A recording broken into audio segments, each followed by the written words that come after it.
Welcome वो पूरा India बंद करके अपना वेलकम करवाएंगे। ऐसा ही है, एक पब्लिक हॉलीडे अनाउंस करेंगे वो। चले ये तो देखेंगे अभी। और वो क्यों करेंगे? पाकिस्तान होस्टिंग थी, पाकिस्तान के पास घर में इधर घुसे भी नहीं और ट्रॉफी उठा के ले गए। न्यूजीलैंड को हरा के इंडिया ने पूरी दुनिया को बता दिया कि क्रिकेट का बाप जो है वो जी इंडिया। यही अगर पाकिस्तान की टीम अगर इस तरह का इवेंट जीत जाती तो पहली बात तो ये है कि वो सीधे मुंह से आपसे बात ही नहीं करेंगे।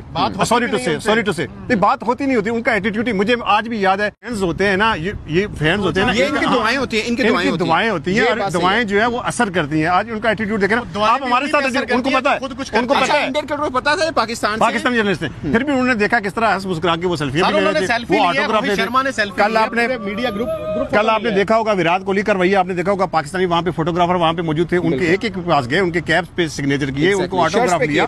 तो ये जो कल्चर है ना, हमें थोड़ा सा कल्चर में अपने खिलाड़ियों को थोड़ा सा डेवलप और ग्रूमिंग करने की जरूरत है। आज इंडिया ने 250 चेज नहीं किया, इंडिया ने ऑलमोस्ट 280 रन चेज, क्योंकि कुछ फील्डिंग के भी रोके, फील्डिंग के बहुत रन रोके हैं। पहला कैच जो फ्लिप्स का था, मैं कहता हूँ, मैं आज आपको बता दूं।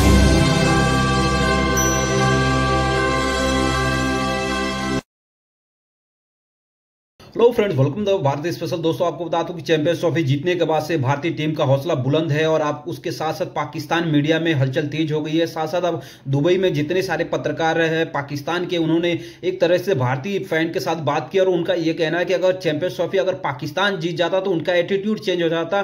फील्ड के अंदर वो दूसरे भारतीय खिलाड़ियों के साथ अग्रेसिव बात करते थे और चाहे लीग मैच भी अगर जीत जाते तो किस तरह से, आपको याद है कि किस तरह से T20 में एक बार भारत को हराने के बाद से जो जिस तरह से शाहीन अफरीदी ने किया, इस तरह से आउट कर दिया, उस तरह से आउट कर दिया, 3 खिलाड़ी आउट होने के बाद से पाकिस्तान का चैंपियंस बॉलर की किस तरह से भारतीयों ने कुटाई कर दी वो भूल गया है। लेकिन जो एटीट्यूड है वो एटीट्यूड अपने पास रखना चाहिए, कोई भी मैच जीते या हारे। हम मैच के हटके भी देख रहे होते हैं, आना जाना भी, ट्रेनिंग देख रहे होते हैं। ज़ेब साहब, आपको क्या डिफरेंस, खासकर प्रेस कॉन्फ्रेंस में केएल राहुल आए, पांड्या आए, रोहित शर्मा आए, आपको मुझे फील हुआ कि एक ना ऐसे क्रिकेटर आए हैं जिनको फील हुआ कि उन्होंने अपनी नेशन के लिए कुछ बड़ा किया है। एक बॉडी लैंग्वेज में नजर आया कि नशा था उनकी बॉडी लैंग्वेज के अंदर। देखिए रोहित शर्मा को आपने देखा होगा जिस तरह उनकी प्रेस कॉन्फ्रेंस की, एक सहाफ़ी का ब्रीफली उन्होंने 3-3, 4-4 मिनट लेके उन्होंने टाइम लिया और टाइम लेके उन्होंने पूरा एक प्रॉपर जवाब दिया। उन्होंने किसी को इग्नोर नहीं किया और उनके मीडिया मैनेजर की भी मैं तारीफ करूंगा कि हर एक को उसने अपनी अपनी बारी पे दिया।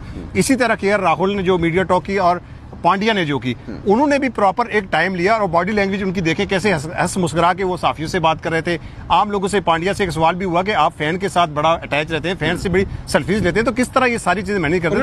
उन्होंने एक जवाब दिया, उन्होंने कहा मैं 7 साल की उम्र में था तो कीनिया की टीम आई थी, तो मैं सेल्फी लेने गया तो सिक्योरिटी गार्ड ने रोका, फिर दूसरे ने कहा इसको आने दे यार, ये शक्ल से कीनियन लगता है तो इसको आने दे। तो वो लम्हा मुझे याद है और वो लम्हा जब मैं सोचता हूँ तो मैं लोगों को खुशी देना चाहता हूँ। अब यही अगर पाकिस्तान की टीम अगर इस तरह का इवेंट जीत जाती तो पहली बात तो ये है कि वो सीधे मुंह से आपसे बात ही नहीं करेंगे।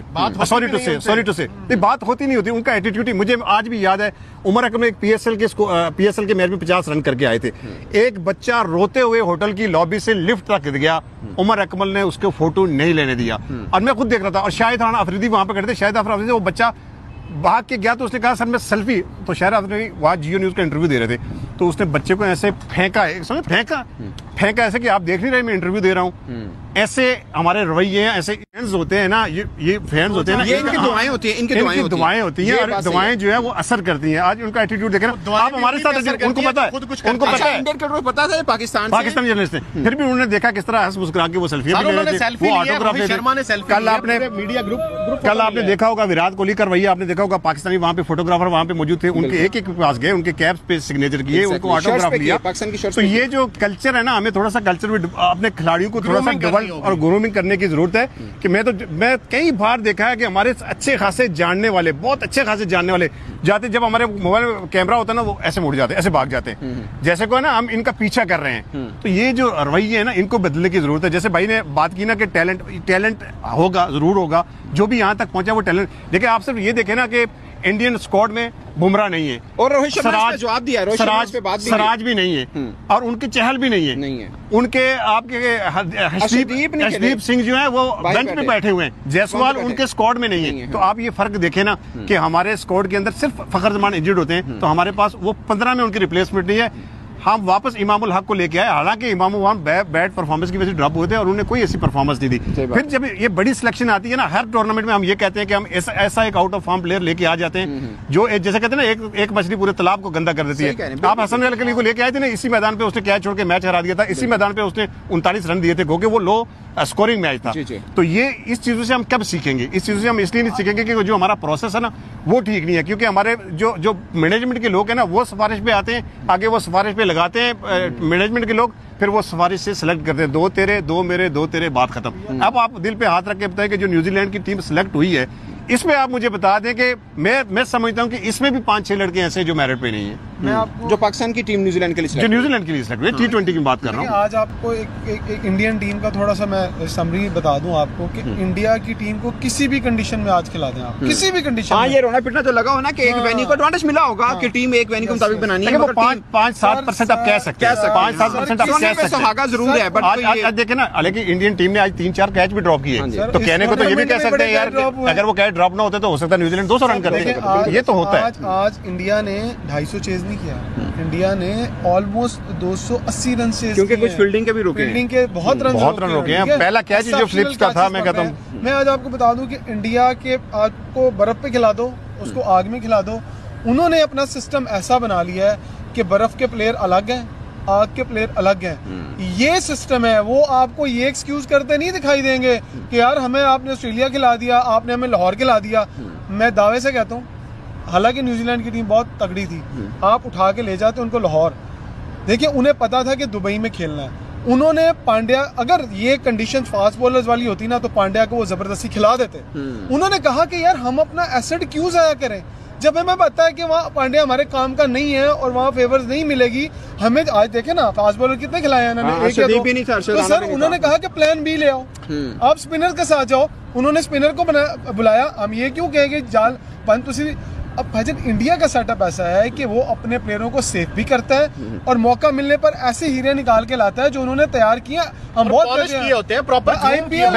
मैं इनकी बात को सेकंड करूंगा। देखिए हम श्रीलंका में थे अक्टूबर 2023 में, एशिया कप था, वहां पे फाइनल में सिराज ने 31 रन पे पूरी टीम आउट कर दी और 10 रन देके 5 रन देके मेरे ख्याल में उसने 6-7 आउट कर दिए। और ठीक 10 दिन के बाद वर्ल्ड कप था इंडिया में, वहां पे सिराज नहीं था।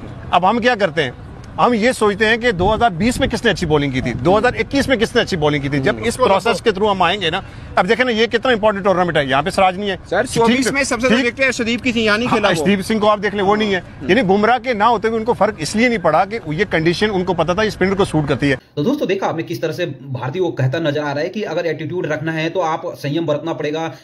इस खेल ऐसा है कि आपको अगर मुकाम पे पहुंचा है तो ऊपर पहुंचा है तो नीचे गिरना है एक दिन। ऐसा ही कुछ नजारा विराट कोहली के करियर में देखा। बहुत दिनों के बाद सेंचुरी लगी और पाकिस्तान के खिलाफ जो सेंचुरी लगाई, लाजवाब इनिंग्स खेली। उसके बाद से उसने ऑस्ट्रेलिया के खिलाफ अच्छी इनिंग्स खेली। हालांकि फाइनल में उन्होंने कुछ ज्यादा नहीं कर सके और 1 रन बना के आउट हो गए। लेकिन जो इनिंग्स उन्हें खेली है, बाबर आजम को 7 जन्म लगेंगे वैसा इनिंग्स खेलने के लिए। तो एटीट्यूड सबसे बड़ा मैटर करता है। विराट कोहली बहुत हम्बल आदमी है। उन्होंने लास्ट मैच में फाइनल में जिस तरह से मोहम्मद शमी की मां के पैर छुए थे, हम्बल एक आदमी है, ऐसा आदमी।